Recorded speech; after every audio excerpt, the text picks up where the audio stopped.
Hey everybody, Michael Snyder, Pacific Northwest Weather Watch. Today is December 4th, and right now we are looking at the infrared satellite imagery. You can see we still have our force field here up across the west coast of North America. This ridge of high pressure has left a nasty inversion underneath it. We're getting some freezing fog, widespread foggy conditions, and we'll take a look at when this is going to end and what is to come as we go through this week, because we have some systems knocking on the door, and we are going to flip this pattern up as we go through this weekend, and then we're going to take a look at the extended forecast on and through next week, as well as we always do as we go through the video here this morning. So poke the drone up a little bit there, and you can see you only took a couple hundred feet to get above that foggy layer. Look what it looks like above. And go ahead and take a look outside your house if you are in that fog, and just imagine this above, nice and clear. You can see Mount Adams peeking through the foothills there, and of course there is Mount Rainier.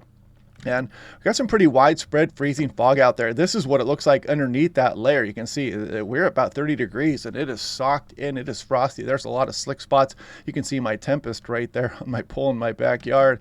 And SeaTac, again, freezing fog all night long. You can see the FZFG is that freezing fog. And again, it's been 30 or 31 degrees all night long at SeaTac as well. So again, watch out for those slick spots. And you can see how we dropped down last night below freezing, and we've been there ever since. No storm reports for yesterday here. Pretty quiet weather. You guys saw what the infrared satellite imagery looked like, but that is going to change as we go through the next few days. Take a look at Portland. They have the freezing fog advisory up. I noticed Seattle didn't. They probably could have. They probably should have, but at least they have the dense fog advisory out, and they put the graphic out. And you can see Pendleton, you got some freezing fog advisories through Wednesday morning. That is today. Minor risk there, but watch out. Slow down. It doesn't take much of that activity on the roadway. Some freezing spots out there can make all the difference. Sometimes just that little layer of frost or ice on the roadway can be even much more slick than a few inches of snow.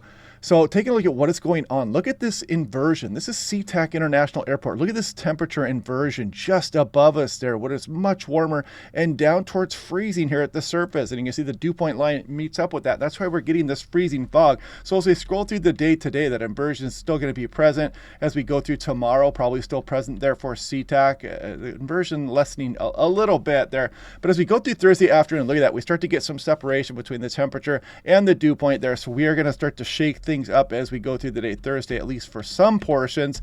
Take a look at that in some more detail here in a moment. But as we go towards the end of the week and towards the weekend, we're going to flip the switch here, and we're going to bring some colder air in aloft, and we're going to get rid of that inversion and bring some more active weather back into the region.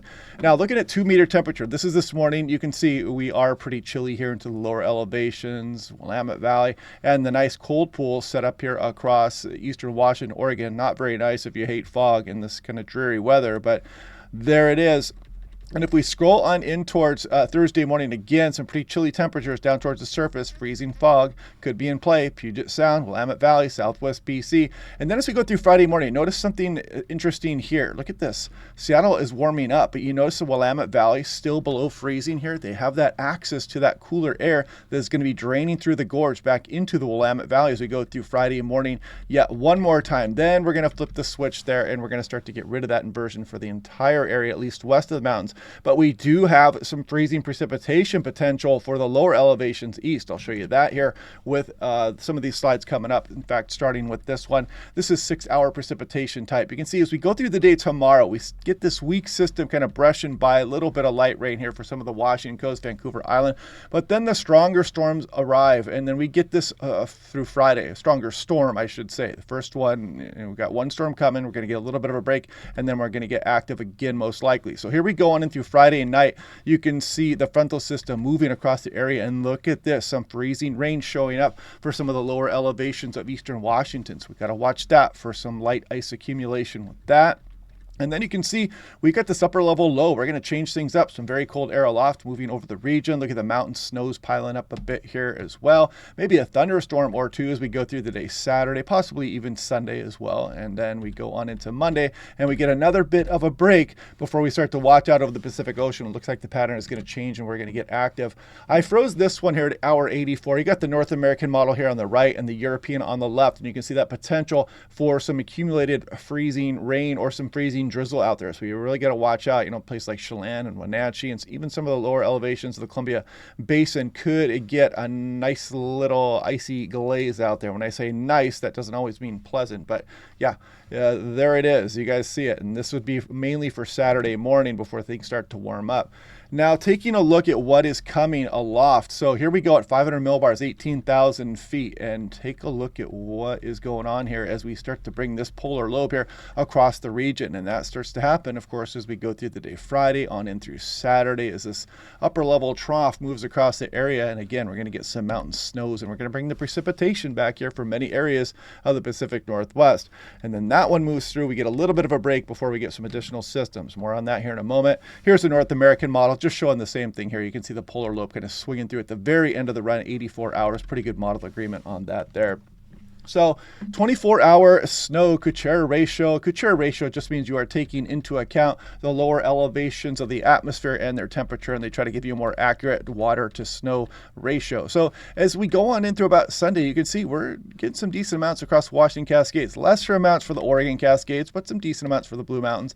The big story is here we're going to be flipping up the pattern, but of course, that's a nice little snowfall there in a 24-hour period for a lot of the Cascades. Nice coating for the Olympic Mountains and BC, the Rocky Mountains, Blue Mountains, like I said, are getting some decent snow out of this. Here's Snoqualmie Pass. You can see the control run calling up for over 10 inches in a 24-hour period. And, the snow level's dropping down. Probably below a Snoqualmie Pass level, which is about 3,000 feet. So, of course, that means places like White and Stevens Pass are definitely going to be in the snow there. Mount Hood, a lesser amount, but it does show some coming here, again, as we go through this weekend. Now, looking at total precipitation in inches, models are in pretty good agreement on when this starts. There's the weak system coming in here on Thursday. You see it just brushing the Washington coast. Then we wait for the stronger one that arrives as we go through Friday, and you can see it hitting western BC, Vancouver Island, sagging down across Washington and portions of Oregon. But you see, as you go off to the south and east, lesser amounts definitely, and you get some rain shadowing effect on the east slopes of the Cascades also. So as we scroll on in towards next week, you can see it's 0.8 of an inch there, and maybe up towards a half an inch potentially on the higher side for Portland. So yeah, we are going to be changing the pattern up. This is a big story with that. Now, taking a bit of a look here at the extended forecast. This is last night's artificial intelligence European run. We got Washington, Oregon, BC here to the right. There's Alaska top of the frame. So there's Thursday's system falling apart. Here goes Friday's system. It's more substantial. Cold upper level low moves across the area. You can see it clear the area probably some point on the day Monday. And then another weak brush of a system there. But then we get another system here. And some of the models have been showing some pretty strong systems approaching the region as we go through next week. You can see that one will be fairly substantial here. And then we got some additional fun activity with lows approaching the west coast of North America. And look at that. The artificial intelligence has some pretty chilly air just bottled up to our north, so we'll watch that closely here as well for some of the area. Now, if we take a look at the same map here on the deterministic European, we're going to play through this. There goes Thursday's system falling apart as it makes its way towards the region, and then this stronger storm arrives as we go through the weekend. Chilly upper level low moves across the area. A little bit of a break here as we go through Monday and maybe for Tuesday as a weak system brushes us, but then we start to get active models in pretty good agreement. Look at this monster 973, 972 millibar low, atmospheric river somewhere into the Pacific Northwest. And yeah, some chillier air aloft to be arriving with that one also. So yeah, some active weather likely to start coming in here. A big pattern change as we go through next week. 6 to 10 day, they're kind of backing off now here because we are moving into this pattern change. So they definitely, you don't have the widespread above normal across Pacific Northwest. And you can see them starting to introduce this below normal here across some of Washington, Idaho, and Montana northern portions. 8 to 14 days, still with the above average here, but you notice they do have the above average precipitation as we go through December 11th through 17th, as it looks like some more active systems are going to be coming. I thought I'd show you guys this one as well. This was issued November 30th. Check out some of the monthly drought outlook here. So the green and the tan is good. Drought remains but improves for the tan, and the green is drought removal likely. So that's very nice to see here, as hopefully we can continue on our drought as we go.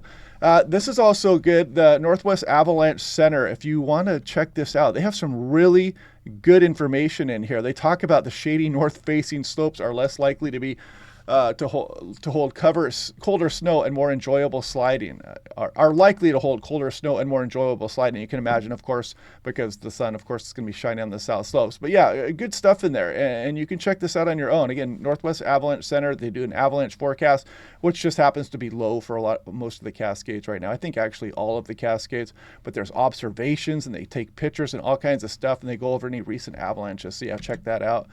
But anyway, yeah, pattern change is incoming here, folks. Just a couple more days of this inversion to deal with. Man, it's been crazy at the airport the last couple of days with the fog just kind of bubbling in and out and freezing fog and whatnot. But, yep, it's coming. You can see things gearing up across the Pacific Ocean. So we'll break this all down again tomorrow. You know, tomorrow will be Thursday, and that system looks like it's coming in Friday night. So we'll continue to watch how strong that one is going to be, and we'll continue to try to get some agreement in the long range on and through next week to see what is next to come. So anyway, hope you guys are having a good day. Otherwise, click like and subscribe. We will do this all again tomorrow night. We'll talk to you guys then.